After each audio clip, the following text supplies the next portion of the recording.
The first point in this section is to teach the whole first, and then if necessary break the skill down into its parts. Not only will this be less tedious and more active for the students, but you'll also find it more effective for the vast majority of learners. This reminds me of when I was learning to juggle. My parents got me a set of juggling balls, and it came with instructions. There were 3 steps to follow. Step number 1. Hold 2 balls in one hand and 1 in the other. Step number 2 read, get on balance with your feet shoulder width apart. And step number 3 simply said, juggle. Now this is a bit extreme, but the idea of teaching the whole first really works. Because in fact, backing up, I didn't learn to juggle with those instructions. It was more difficult. Now take serving, for example. Years ago, many of us taught the service motion in 20 or more steps, and it took 10 minutes to explain before the student even hit a single serve. Now I find that most people will learn just by watching one full motion of a serve, and then they get to try it themselves.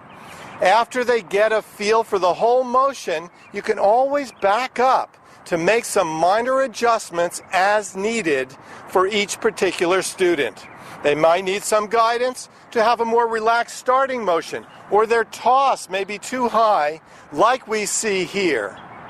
Okay, go ahead.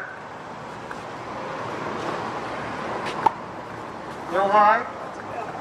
Here's just a beautiful correction that a friend of mine who lives in Savannah, Georgia, came up with.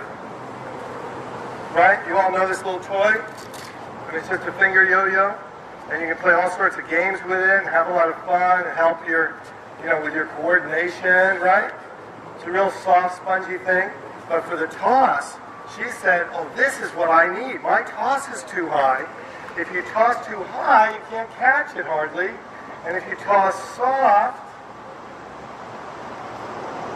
then you've got control over your toss. So we put this on her finger for a very, very quick correction. So toss, easy. Aha! Not so easy, is it? Let's see.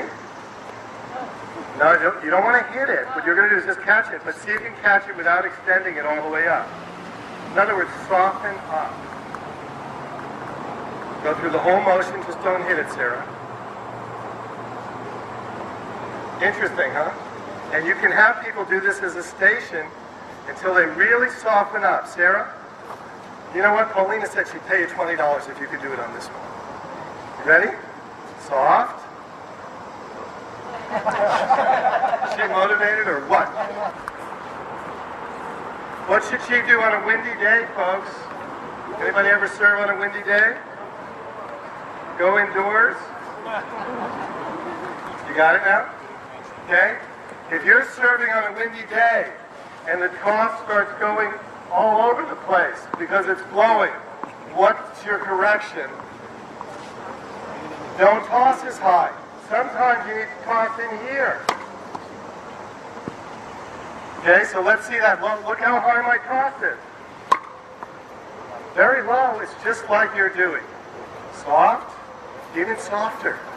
Softer, yes, softer, soft, just catch it soft. Perfect! Give her a little hand. Now toss at the same height, and you'll be amazed that you're going to get it. Toss low, and just work the wrist. Here we go, toss low. See what I mean? That was a lower toss than she's accustomed to, but I'm a firm believer, as probably all of you are, is that players need to be flexible to adjust to various conditions. True or not true?